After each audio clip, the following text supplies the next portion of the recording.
बल्कि अध्यक्ष महोदय, उत्तर प्रदेश में एक स्वतंत्र सेनानी उनके नाम पर यूनिवर्सिटी बनी, मौलाना जौहर यूनिवर्सिटी।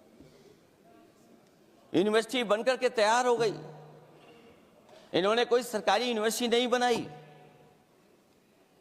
और अगर कोई प्राइवेट यूनिवर्सिटी बन भी गई है तो उसको भी हथौड़ा लेकर के तोड़ने की तैयारी कर रहे हैं ये लोग।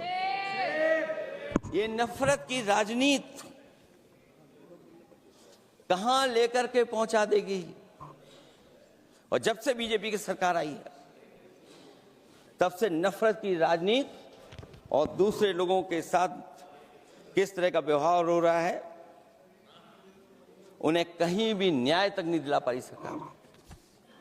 और जब नौकरी की बात आ जाए तो अध्यक्ष महोदय, अग्निवीर भर्ती में भी जो हर साल में कितनी भर्ती होती थी, कभी 80,000 भर्ती हुआ करती थी, अब भर्ती केवल 10,000 हो पा रही है। आखिरकार अध्यक्ष महोदय, सरकार नौजवानों की पढ़ाई और नौकरी पे हमला क्यों कर रही है, और नौकरी पे हमला क्यों हो रहा है? जब आप ये कहते हैं कि हमारे नौजवान हमारी डेमोग्राफिक डिविडेंड बन करके आए हैं, कहीं यही नौजवान हमारी आपदा न बन जाए, इसके बारे में भी सरकार को सोचना चाहिए। और मैं ये जरूर कहना चाहता हूं कि अध्यक्ष महोदय, अगर शिक्षा अच्छी होगी, परीक्षा सच्ची होगी, तो तरक्की भी पक्की होगी। और ये तरक्की नहीं चाहते हैं, इसीलिए शिक्षा पर और परीक्षा पर हमला कर रहे हैं। मैं इन्हीं शब्दों के साथ अध्यक्ष महोदय आपका धन्यवाद देता हूं। और जो बिल लेकर के आए हैं आप, बिल तो 24 में भी लेकर के आए थे आप, जो 24 में बिल लेकर के आए थे, उसके बाद नीट परीक्षा का पेपर लीक क्यों हो गया, ये आप बता देना मंत्री जी। आपको एक कानून बनाने के बाद दूसरा कानून बनाना पड़ रहा है, ये क्या वजह है? और आपको मंत्री जी का स्वागत इसलिए करना पड़ रहा है कि आपको संकट से बचा लिया। और अगर अखिलेश जी तो समाजवादी है। मैं पूछना चाहता हूं कि छात्रों का आंदोलन के बाद सरकार उनका बात सुन के पार्लियामेंट में बिल लेके आता है, ये अच्छा है? या जो आंदोलन होता है तो उसको कुचलने के लिए देश में इमरजेंसी लगा देता है, वो अच्छा? आप बता दीजिए।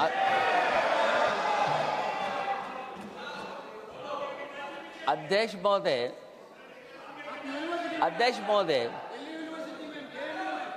महोदय, मैं इमरजेंसी को तो नहीं देखा हूं, लेकिन इमरजेंसी में क्या क्या हुआ है वो अभी दिल्ली की राजधानी में भी देखने को मिल गया है। आंसू के गैस के गोले और लकड़ी में लगा हुआ कुछ कील का और कांटे की चीजें, उस समय करंट नहीं लगाया जाता था, इस बार करंट लगाया गया है। तो ये इमरजेंसी के बराबर ही हुआ है हमला, कम नहीं है। इमरजेंसी से कम अन्याय नहीं कर रहे हैं आप लोग।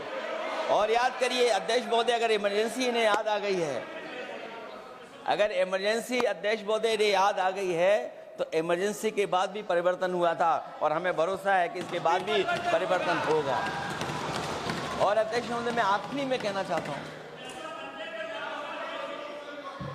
कानून से नहीं, नियत साफ होगी तब नीट का परीक्षा साफ होगी। सवाल कानून का नहीं है, आपकी नियत साफ नहीं है। और जिस समय आपकी नियत साफ होगी तो परीक्षा भी साफ हो जाएगी। और हमारे साथी जो कुछ और बातें उठा रहे हैं, आज मौका नहीं है, लेकिन आपको भगवान भी माफ नहीं करेंगे, क्योंकि आप चढ़ावा चोरी में शामिल हुए हैं। और चढ़ावा ही नहीं, जो गुप्त दान था वो भी चोरी हुआ है, गुप्त दान। और ये पाप की श्रेणी में नहीं आता है, महापाप की श्रेणी में आता है। Akhilesh ji bill pay. और अध्यक्ष महोदय, आखिरी में मैं इतना ही कहना चाहता हूं, शिक्षा की रक्षा के लिए जो आंदोलन हुआ है वो हमेशा आंदोलन जीतेंगे। बहुत बहुत धन्यवाद, बहुत बहुत आभार प्रकट करता हूं आपका।